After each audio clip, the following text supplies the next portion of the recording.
3D printing has amazed me more and more as time has passed, and I'm sure the same goes for others. So many new designs and efficient ways of production have surfaced over the past year. But one big issue that could also happen is designs being pirated, or stolen. Eventually, people will figure out how to get digital designs from sites like 3dshoes.com without even having to pay for them.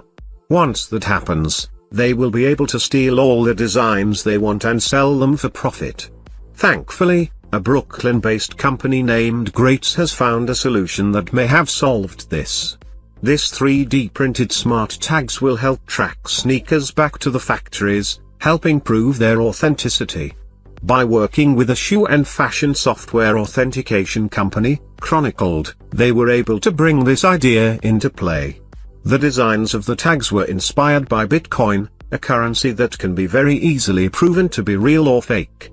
No matter how good the fake shoes are, companies will be able to tell the difference between what is theirs and what is not. Each tag is distinguished by an identity code, which is stamped into a corresponding pair of shoes. The tag is also embedded with an encrypted NFC chip that can be scanned and tracked with a smartphone. This could really help Nike, 3D Shoes, Adidas, and all the other 3D companies who would want to protect their merchandise. You just scan the tag with your phone, and it will tell you whether or not the pair is authentic, and where it came from.